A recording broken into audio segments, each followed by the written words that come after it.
Halo, Assalamualaikum warahmatullahi wabarakatuh.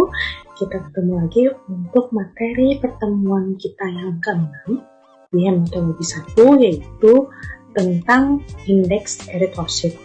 Sebelumnya kita sudah bahas beberapa pemeriksaan yang berhubungan dengan eritrosit, berhubungan dengan anemia, di mana anemia ini sangat berhubungan sekali dengan eritrosit dan juga isinya, yaitu hemoglobin, bisa berhubungan dengan massa dari eritrosit, kemudian juga massa dari hemoglobin yang beredar.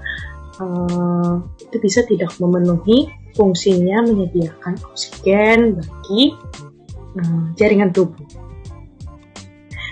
Kemudian anemia sendiri itu secara laboratoriumnya, secara laboratoriknya dijabarkan sebagai penurunan di bawah normal kadar dari hemoglobin, kemudian kadar dari hitoeritrosit dan hematokrit. Jadi pertama kali untuk mengkonfirmasi kalau itu adalah anemia adalah dengan yang tiga itu, hemoglobin, hitoeritrosit, dan hematokrit. Kita sudah bahas dua di antaranya kemarin, yaitu hemoglobin dan juga hitoeritrosit.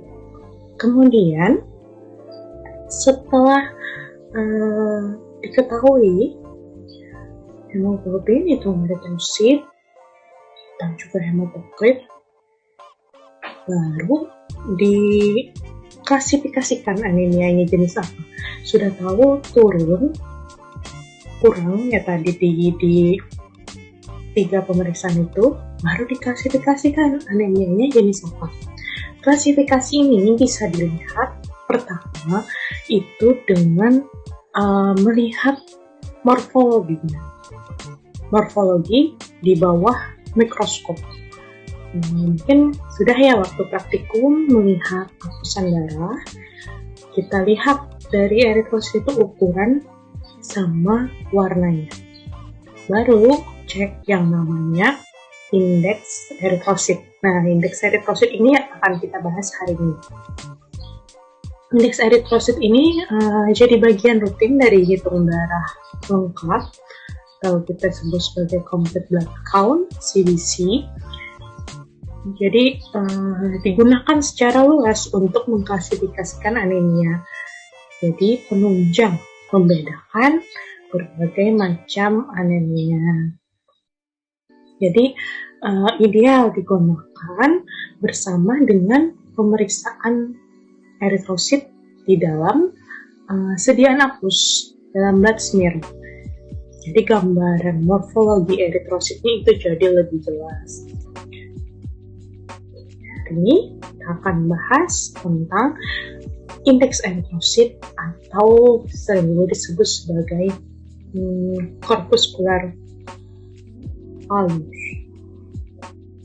Dan kita sudah bahas ya di pertemuan 1 corpuscular.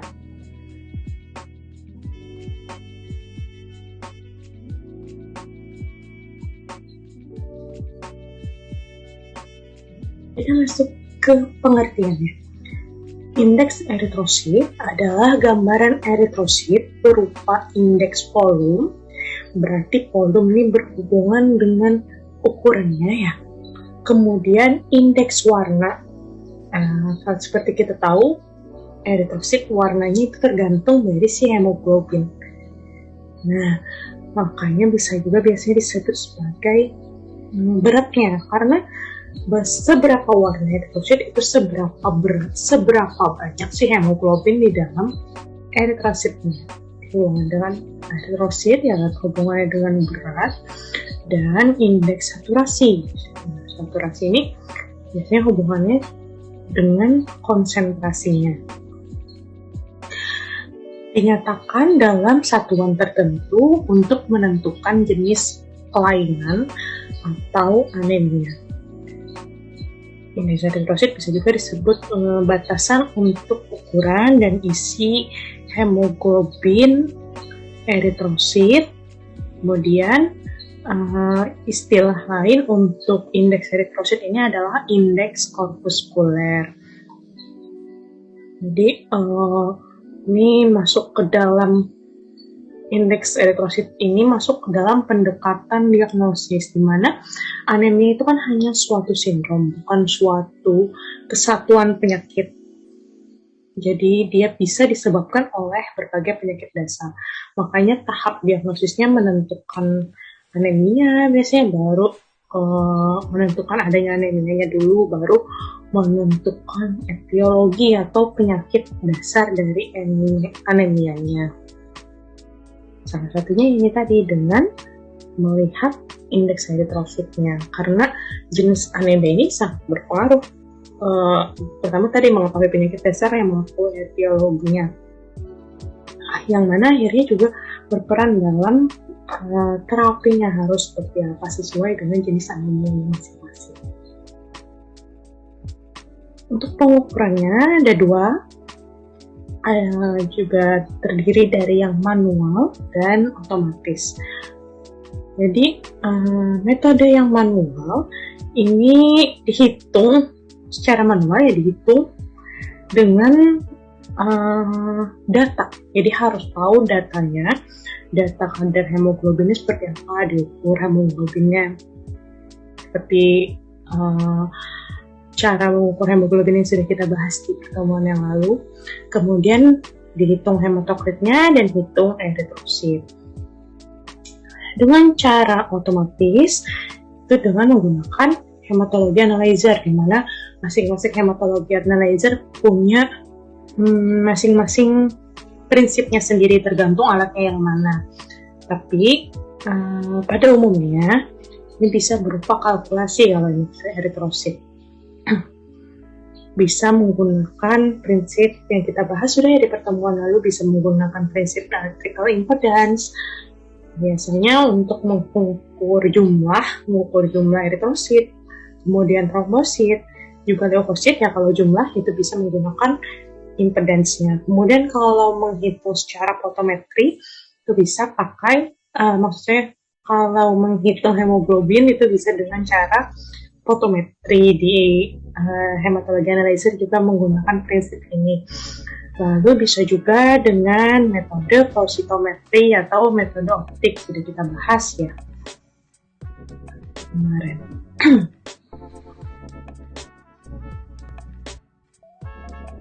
Nah, lalu tadi kan sudah disebutkan apa aja tuh indeks eritrosit. Di antaranya yang pertama adalah mean corpuscular volume atau MCV, atau dengan kata lain volume eritrosit rata-rata. Yang tadi yang berhubungan dengan ukuran, berhubungan dengan volume. Kemudian ibaratnya kalau volume seberapa besarnya dia. Kemudian kalau mean corpuscular hemoglobin MCH ini berhubungan tadi dengan berat, dengan warnanya. Karena namanya aja ada hemoglobinnya ya. Jadi mean corpuscular hemoglobin atau hemoglobin eritrosit rata-rata. Kemudian berhubungan dengan saturasi, berhubungan dengan konsentrasi, itu adalah mean corpuscular hemoglobin concentration atau MCHC. Dan juga ada yang namanya RDW atau RBC distribution width. Jadi perbedaan ukuran jadinya RDW atau luas distribusi eritrositnya. Kan tadi kalau banyak ukuran eritrosit yang kita bahas di pertemuan sebelumnya, kalau jenis ukurannya beda, distribusinya jadi lebih luas, ada yang kecil, ada yang normal, ada yang besar. Kan yang kita lihat di grafiknya jadi lebih besar. Berarti luas distribusinya itu jadi lebih besar. Distribusi variasi ukuran dari si eritrosit. Oke. Tapi yang paling lazim digunakan itu memang yang tiga ini, MCV, MCH, MCHC.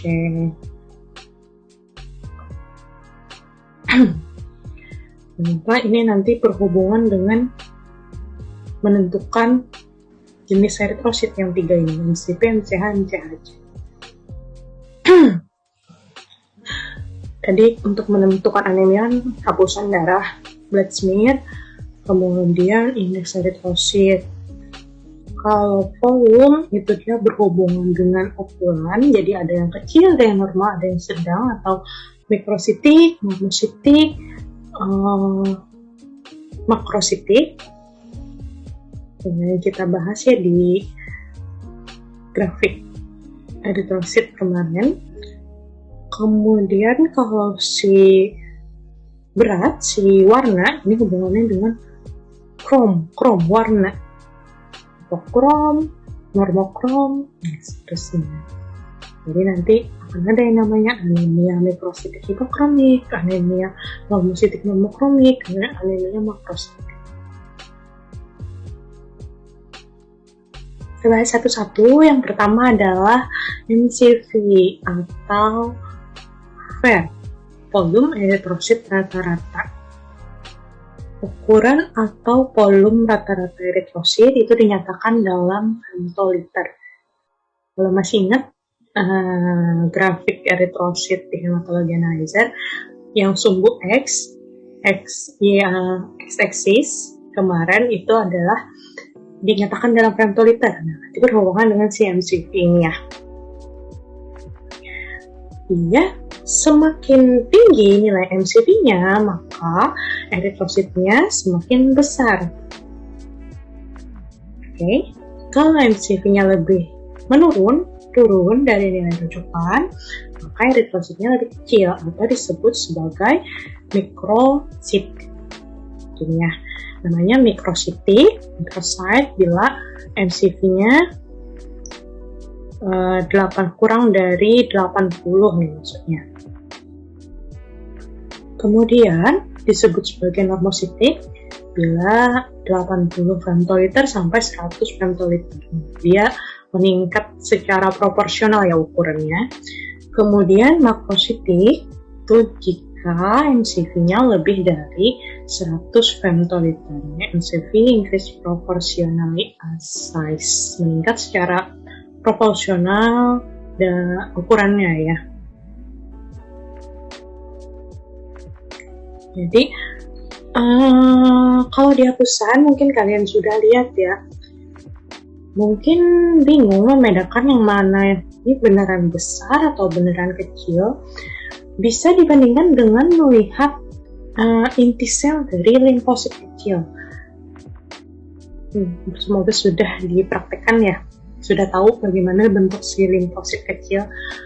Kalau inti limfosit kecil ukurannya sama dengan inti limfosit kecil di bawah mikroskop ya, itu normositik. Kalau lebih kecil mikrositik, kalau lebih besar makrositik. Nah, terus kalau kayak kemarin, kalau kayak di grafik eritrosit, kalau grafiknya lebar, luas distribusinya besar, distribusi ukuran eritrositnya meluas, itu ada variasi ukuran, namanya adalah anisositosis ya. Ini kemudian sel volume SPP mengacu pada ukuran rata-rata volume dari eritrosit dinyatakan dalam femtoliter. Jadi kalau si MCP ini dia adalah ukuran rata-rata ya dalam eritrosit, dalam sampel, dalam eritrosit yang ada dalam sampel. Jadi kalau terjadi campuran populasi, ada beberapa ukuran itu dirata-ratakan, namanya aja lah rata-rata. Unit pelaporannya adalah dalam femtoliter. Femtoliter ini 10 pangkat min 15 liter. Nah, untuk mencari MCV ini harus diketahui nilai dari hematokrit, dan hematokrit itu satuan yang dalam persen dikalikan 10 dibagi eritrosit per milimeter kubik darah. Kalau kita di Indonesia biasanya pakai yang milimeter kubik darah. Kalau ini yang satuan internasional sama aja. Kalau yang satuan internasional dia 10 pangkat 12 per liter. Kalau kita biasanya pakai dalam juta, dalam milimeter kubik maksud saya.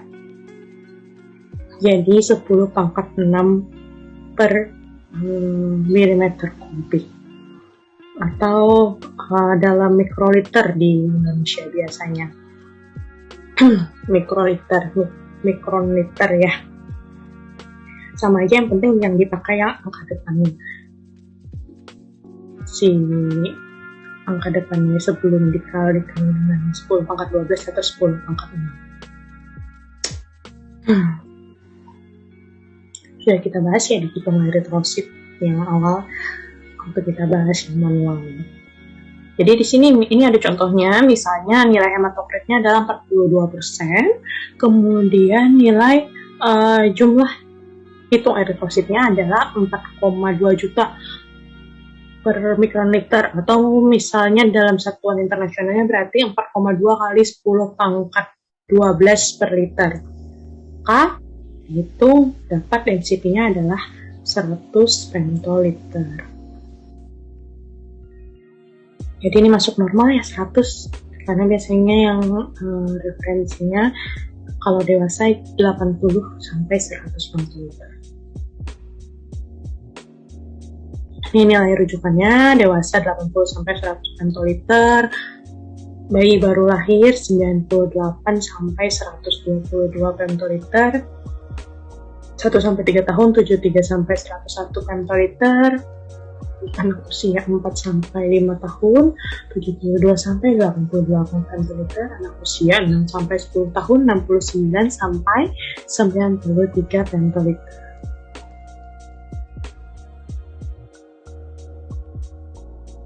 Selanjutnya, makna klinis dari penurunan dan peningkatan MCP. Yang pertama adalah anemia mikrositik, tentunya anemia primer ya, berarti memang dia anemia mikrositik, anemia yang bentuk eritrositnya itu kecil-kecil.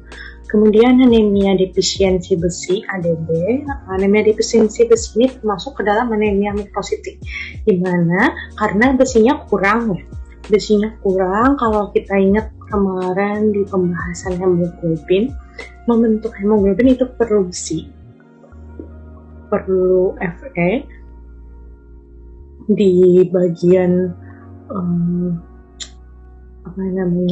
di bagian hemnya, dimana intinya adalah Fe3+. Jadi kalau besinya kurang, defisiensi besi, maka tentunya terjadi gangguan dalam pembentukan hemoglobin. Jadinya kalau hemoglobinnya kurang, beratnya kurang, warnanya kurang, kecil, dan bentuknya juga kecil. Jadi defisiensi besi ini anemianya adalah anemia mikrositik hipokrom. Dia kecil dan warnanya pucat. Kemudian bisa juga karena malignansi. Malignansi ini hubungannya dengan kanker ya. Jadi sel mendadak jadi liar, jadi memperbanyak diri secara cepat, secara pesat. Kemudian artritis reumatoid ini adalah penyakit autoimun yang menyerang persendian. Kalau nonton yang lagi viral di TikTok, di Explore, di YouTube juga lagi trending tentang si NG Story ya, di channelnya PJ Daniel Mananta. Katanya si NG punya penyakit ini, si artritis reumatoid ini. Kemudian hemoglobinopati seperti thalassemia, anemia sel sabit, dan hemoglobin C.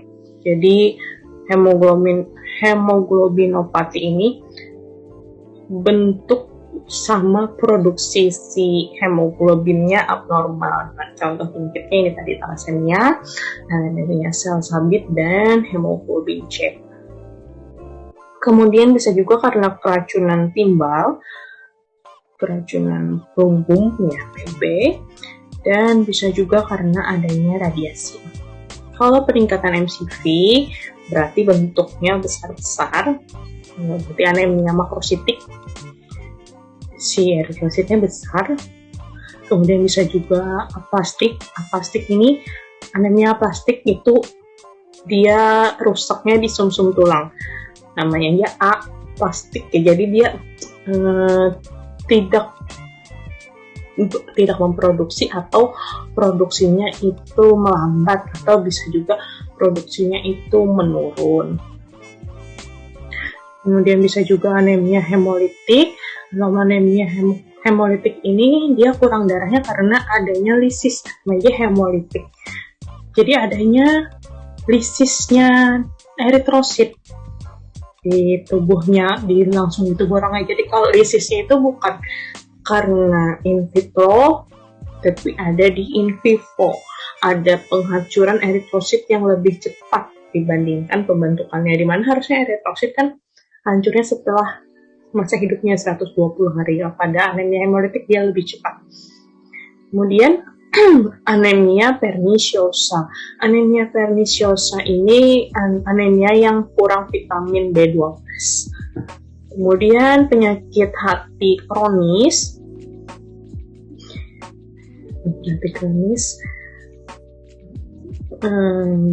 Jadi kalau belum move on, apakah termasuk penyakit hati kronis? Lalu hipotiroidisme. Hipotiroidisme ini kelainan akibat kekurangan hormon tiroid, namanya hipo ya. Emiksedema. Sedema ini dia gejala beratnya hipotiroid. Kemudian pengaruh obat, defisiensi vitamin B12. Ya, anemia perniciosa tadi, tapi ini karena obatnya. Kemudian antikonvulsan. Antikonvulsan ini obat buat saraf ya biasanya, buat kejang. Kemudian anti metabolik. Metabolik menghambat metabolisme, menghambat pertumbuhan DNA dan RNA. Kemudian masuk ke parameter kedua, yaitu adalah MCH dengan korpuskular hemoglobin atau hemoglobin eritrosit rata-rata. Jumlah rata-rata hemoglobin dalam eritrosit. Jadi dirata-ratakan hemoglobin per eritrositnya dalam satuannya pikogram Pg.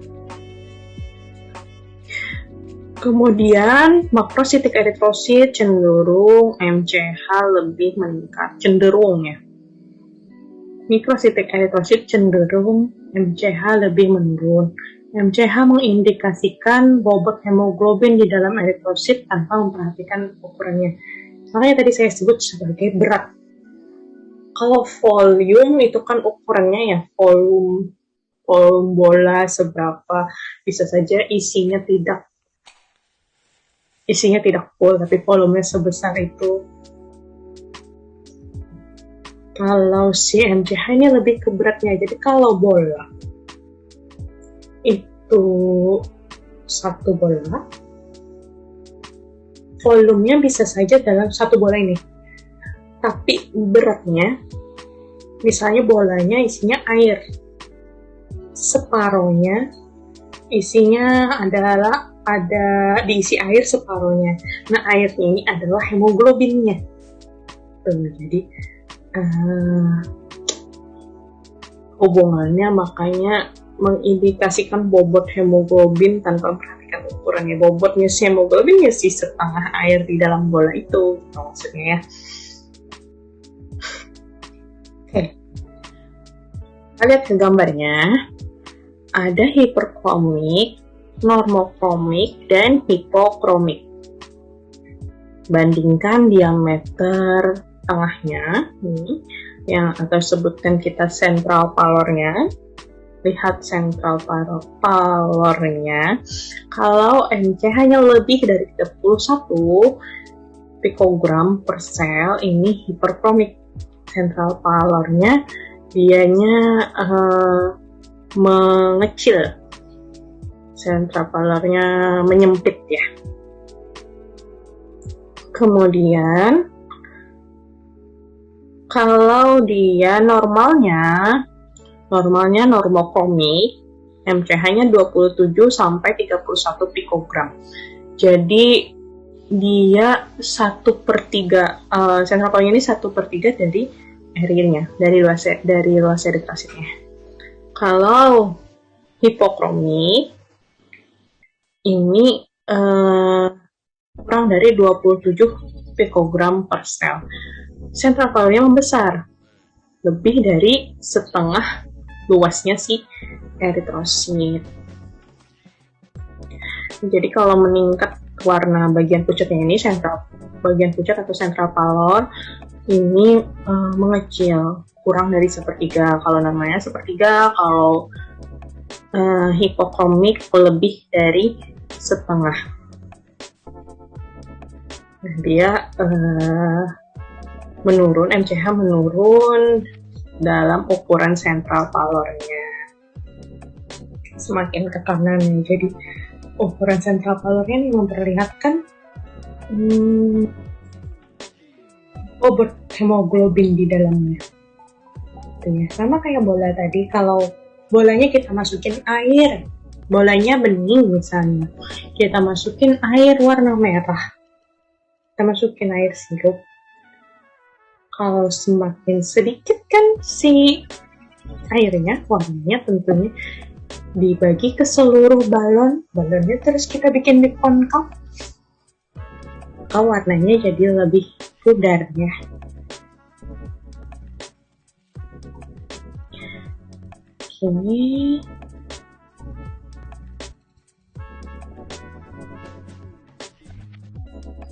Ini sel hemoglobin atau bukan saya. Berat rata-rata hemoglobin dalam eritrosit dinyatakan dalam satuan pikogram. Sama kayak MCV tadi ya. Jadi bila ada campuran populasi sel, bobot sel ini dievaluasi dengan cara dirata-ratakan. Satuan pelaporannya adalah pikogram atau 10⁻⁻12 gram. Nah, cara menghitung MCH, hemoglobin dikalikan dengan 10, kemudian dibagi dengan eritrosit. Eritrosit dalam satuan ini tadi ya 10⁻12 per liter atau dalam 10⁻6 per liter per mikronliter. Ambil bagian depannya aja. Misalnya HB-nya misalnya 12,5 dikalikan berarti dengan 10 dibagi misalnya eritrositnya 4,1 juta. Berarti begini caranya, 12,5 kali 10 per 4,1 juta dalam mikronliter misalnya, atau 4,1 kali 10⁻12 per liter. Hasilnya adalah 30,5. 30,5 ini termasuk normal ya, karena untuk dewasa biasanya 26 sampai 32 pikogram. Ini nilai rujukannya, dewasa 26 sampai 34 pikogram, bayi baru lahir 33 sampai 41 pikogram. Karena HB pada bayi lebih tinggi ya. Anak usia 1 sampai 5 tahun 23 sampai 31 pikogram, anak usia 6 sampai 10 tahun 22 sampai 34 pikogram. Makna klinisnya penurunan MCH, anemia mikrositik hipokrom tadi, misalnya anemia defisiensi besi, atau yang lainnya bisa juga thalassemia mikrositik hipokrom juga. Kemudian peningkatan MCH misalnya adalah spherositosis, gangguan pada membran eritrositnya, jadi membranopati. Kalau spherosit itu tidak ada bagian sentral pallornya, jadi bentuk eritrositnya bulat kayak bola. Kalau kita lihat di akusan tidak ada bagian tengahnya. Biasanya sklerositosis bisa herediter ya, turunan. Kita lanjut ke MCHC atau KHER, konsentrasi hemoglobin eritrosit rata-rata, atau mean corpuscular hemoglobin concentration. MCHC mengindikasikan konsentrasi hemoglobin per unit volume eritrosit.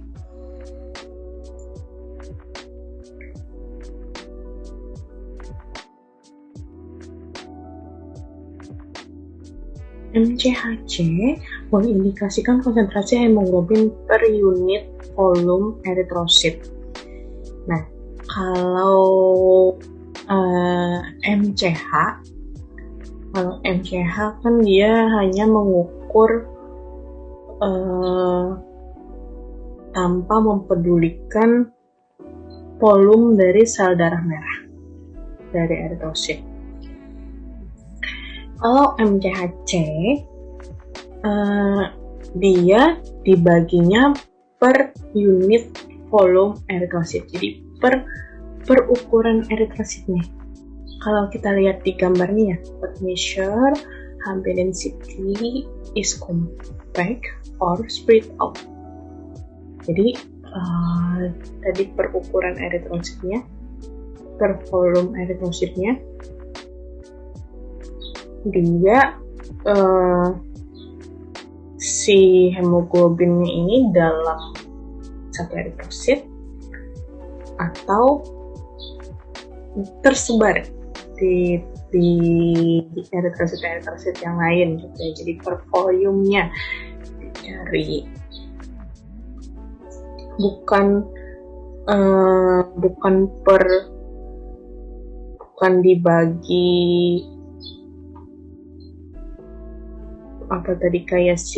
bukan dibagi per eritrositnya, tapi per volumenya.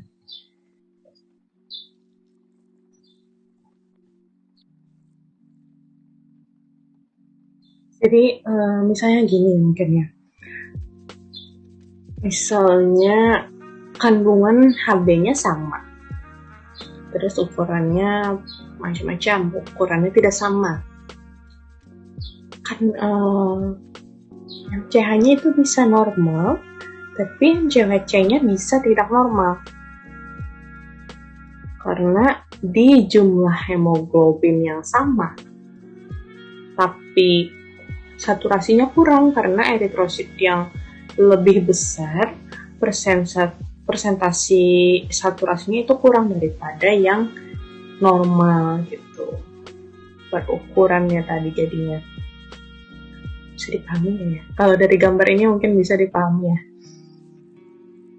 Kayak ngumpul di satu tempat atau tersebar si MCH yang normalnya ini atau hemoglobin yang normal misalnya.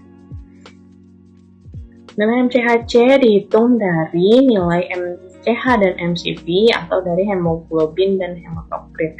Jadi bisa MCH dibagi MCV, itu kan tadi ya, rata-rata hemoglobin dibagi dengan rata-rata volume, atau dari hemoglobin dibagi dengan hematokrit. Hematokrit belum kita bahas ya di sini ya, biar semakin lebih paham kenapa bagaimana sih MCHC. Pasti maksudnya disatukan dengan tidak disatukan ini. Saturasi ya, konsentrasi.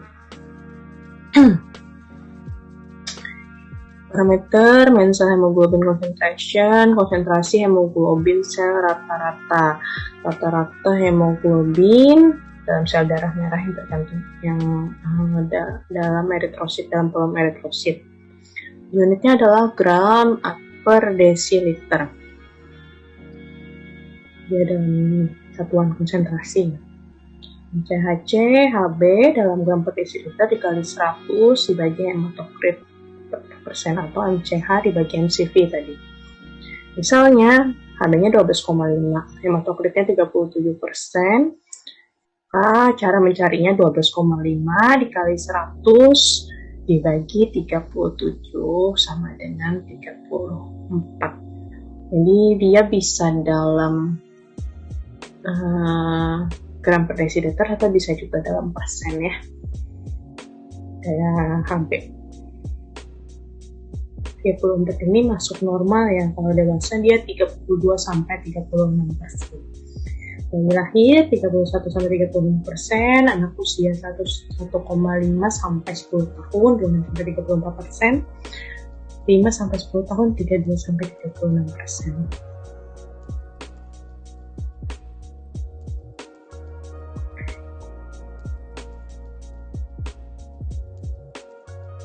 Bahas lagi penurunan dan peningkatannya. Pertama penurunannya dulu.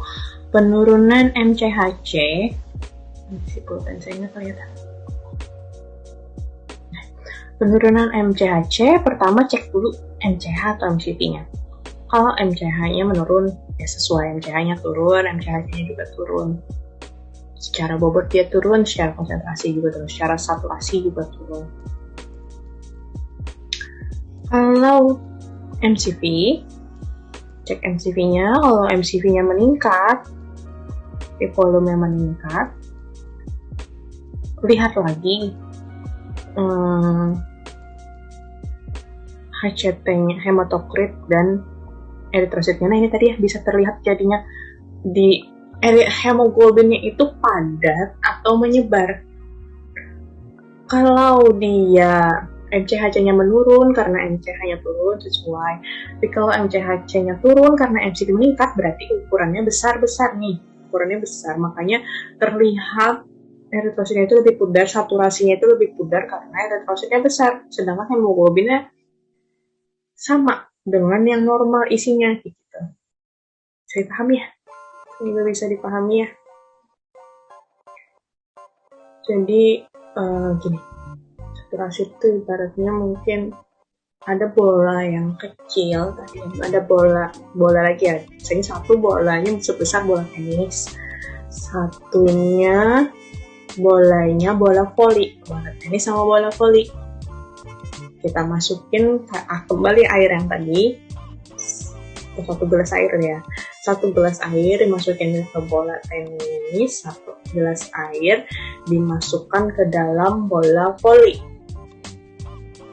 Bobotnya sama kan ya, sama-sama satu gelas air beratnya.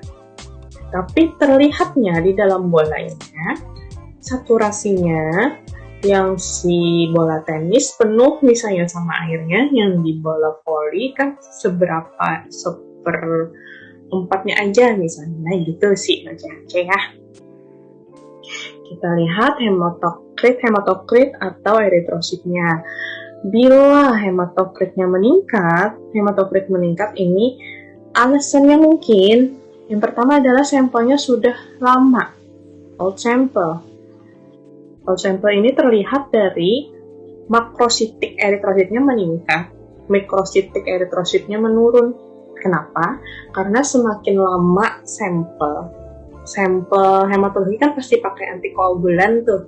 Kalau dia kelamaan, maka si antikoagulan ini akan masuk ke dalam eritrosit karena adanya yang namanya dalam fragilitas osmotik itu apa ya? Adanya fragilitas osmotik, ada tekanan, saya jadi lupa, tekanan osmotik namanya, fragilitas osmotik. Kan ada tekanan osmotik tuh, di mana tekanan osmotik itu dia akan jalan dari yang konsentrasinya rendah ke konsentrasi yang lebih tinggi. Jadi kalau kelamaan kan si antikoagulan ini konsentrasinya lebih rendah daripada eritrosit, daripada kandungan eritrosit. Maka si antikoagulan itu akan masuk ke dalam eritrosit. Jadinya adalah eritrosit yang mengembang. Makanya kalau eritrositnya mengembang, volumenya jadi lebih banyak. Kalau volumenya lebih banyak, ukurannya jadi lebih besar. Gitu ya. Jadi makanya yang mikronya menurun, yang makronya meningkat.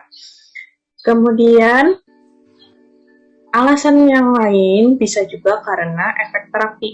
Nah, kalau efek terapi misalnya adalah terapi EPO. EPO ini eritropoietin. Bisa pada orang anemia, bisa juga pada orang gagal ginjal. Itu ada namanya epoterapi. Jadi EPO ini kan hormon yang meningkatkan produksi darah eritrosit. Nah, kalau pada epoterapi, karena dia meningkat ya produksinya, maka makrositik eritrositnya meningkat, yang mikronya juga meningkat karena yang eritrositnya diperbanyak tadi. Kemudian kalau RBC-nya, kalau eritrositnya menurun, kemungkinannya pertama ada MDS. MDS ini penyakit ya, praleukemia, myelodysplastic syndrome, MDS. Kemudian pada ini dia makronya meningkat, mikronya menurun. Kemudian bisa juga karena alasan yang lainnya, bisa juga karena kesalahan teknik. Misalnya pada pra-analitik lagi kembali, pada sampling darahnya, misalnya pada plebotominya, aspiration error misalnya. Nah, kalau ini keduanya menurun, yang makronya turun, yang mikronya juga turun.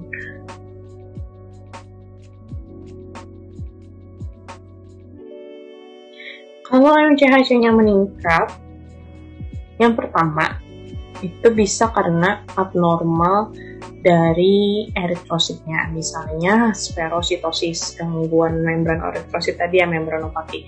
Kalau spherositosis ini dia tidak ada sentral palornya, tidak ada bagian puncak di tengahnya. Jadi tadi si saturasinya jadi meningkat karena dia padat banget.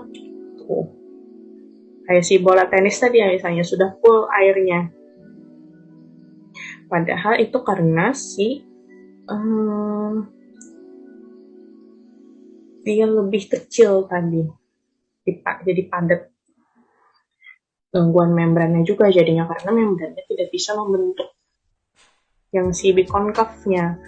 Di bikonkaf kan ada bagian tengahnya. Kalau pada spherosit ini bentuknya jadi kayak bola, si airnya tidak fleksibel. Makanya kalau dilihat di mikroskop tidak ada.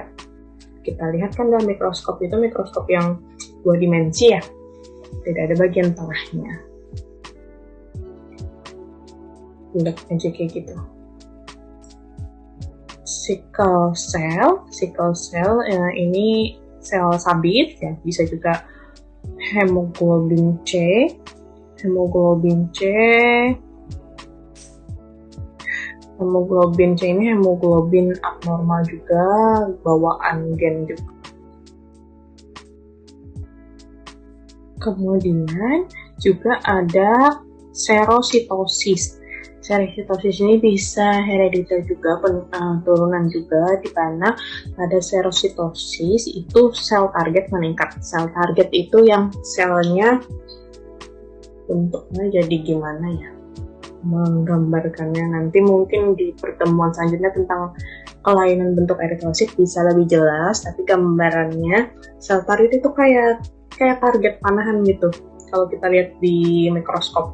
Jadi ular bagian gelap, baru bagian pucat, tengahnya bagian gelap lagi gitu. Kemudian RBC agglutination, bisa juga karena agglutinasi eritrosit. Kemudian kalau abnormalnya di plasmanya bisa karena hiperlipidemia, jadi lipidnya meningkat. Kemudian bisa juga hemolisis. Ini ternyata ada poin-poinnya ya.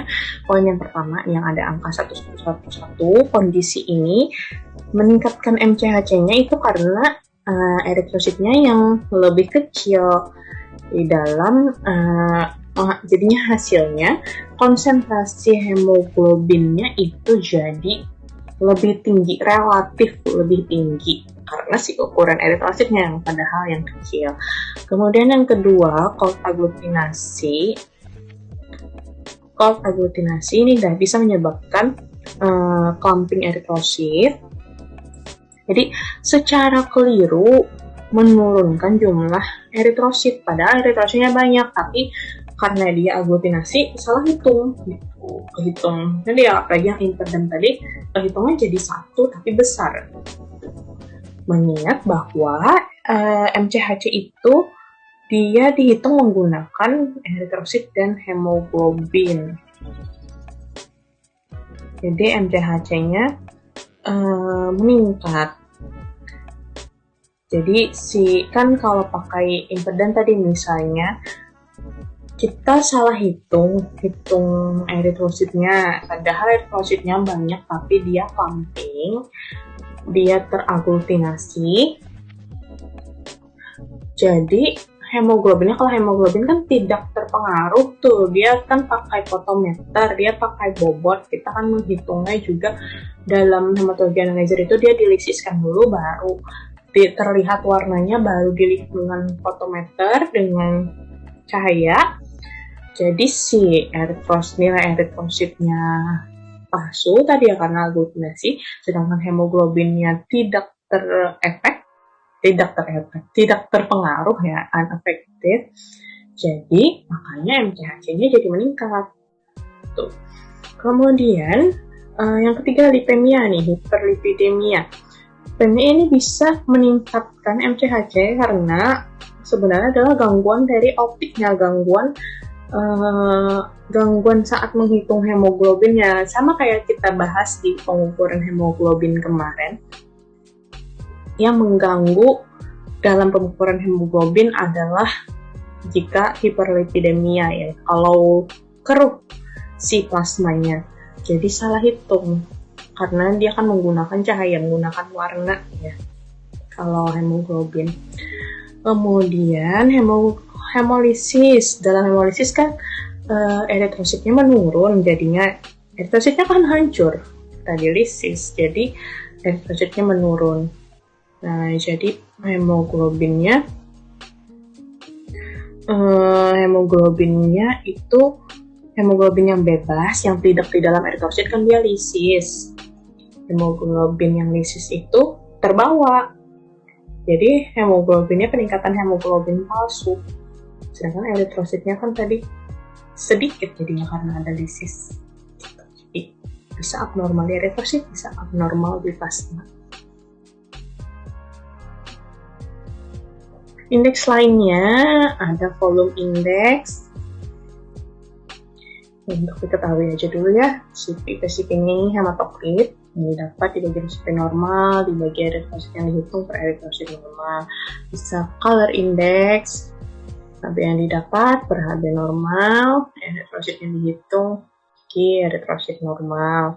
Saturation index, HB yang didapat per HB normal, dibagi hematokrit yang dihitung per hematokrit normal. Nilai normalnya untuk volume index, color index, dan saturation index itu 0,9 banding 1,1 sampai 1,1 banding. Indeks lainnya juga ada yang namanya red blood cell distribution width atau perbedaan ukuran luas dari eritrosit.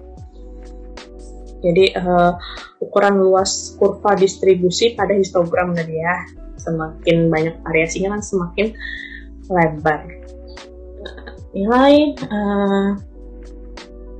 variasi dari diameter eritrosit, size variation, anisositosis. Jadi an itu kan tidak, iso kan sama. Iso banyak ya biasanya istilah isotop, isoton kalau pelajaran kita di kimia ya. Kemudian sito itu adalah sel dan sis itu adalah condition. Jadi kondisi sel yang tidak sama, anisositosis.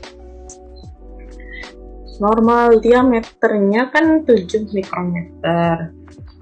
Normal RDW 11,5 sampai 14,5. Ini hanya signifikan jika meningkat.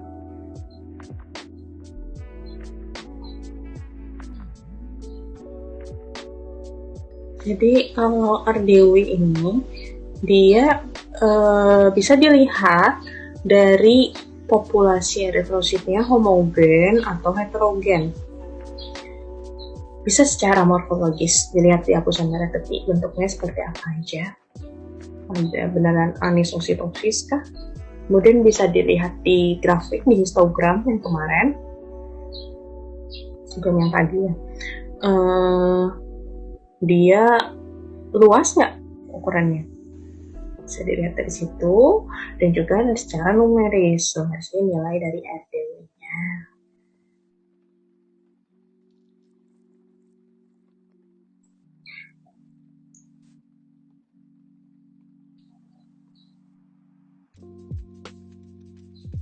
Nah, ini kok ada gambar ini katanya. Gambarnya nggak bagus ya. Ini ceritanya Kekaisaran Roma. Tuh ada tulisan Rome ya, jadi bisa dipahami kalau ini adalah kayak Kekaisaran Roma. Nah, hubungannya apa sih sama ini? Masih bahas RDW, RDW ya kalau mau bahasa Inggris berarti. Gangguan eritropoiesis itu bisa mengakibatkan heterogennya eritrosit. Jadi misalnya kekurangan zat besi.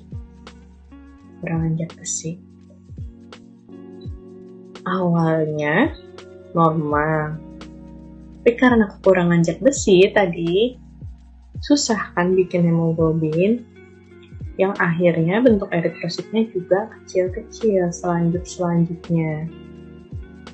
Nah, hubungannya sama Roma, jadi Rome didn't fall in one day.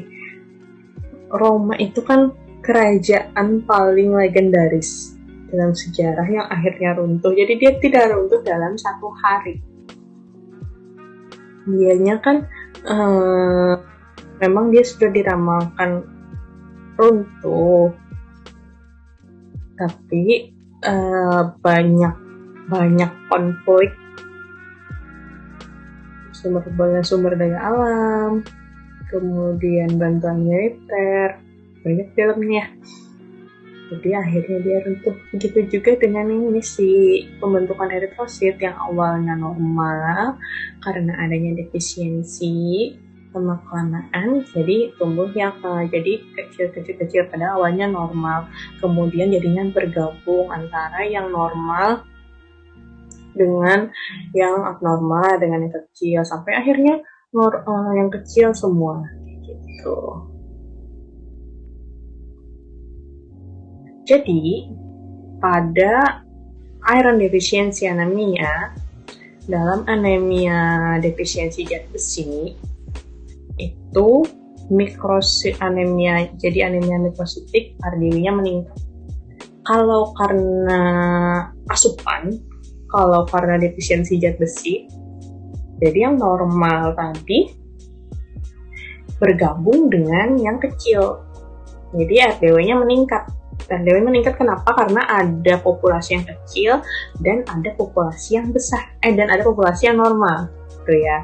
Gitu juga dengan anemia dengan defisiensi vitamin B12.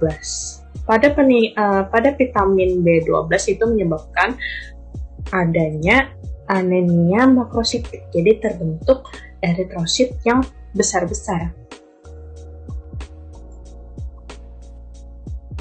Kalau terjadi defisiensi vitamin B12 kan terbentuk eritrosit yang besar-besar. Jadi tergabung antara yang normal sama yang besar, yang menyebabkan RDW-nya juga meningkat. Jadi biasanya RDW ini lebih berhubungan dengan asupan, dengan defisiensi asupannya. Kalau pada thalassemia ini jadi sebenarnya menghubungkan si RDW ini fungsinya apa gitu. Fungsinya bisa ini membedakan antara yang berhubungan dengan nutrisi sama yang genetik. Kalau pada thalassemia tidak ada defisiensi, karena dia bersifat genetik, bukan karena kesalahan orang yang tidak makan.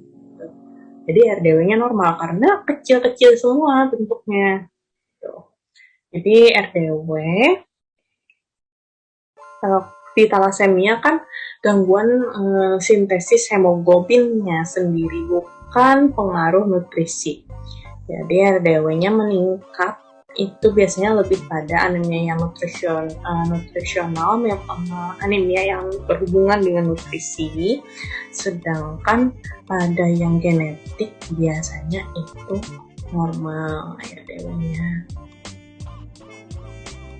Sekian untuk materi indeks eritrosit, semoga bermanfaat, semoga bisa dipahami. Kalau ada salah saya mohon dimaafkan. Saya terbuka untuk diskusi. Terima kasih. Assalamualaikum warahmatullahi wabarakatuh.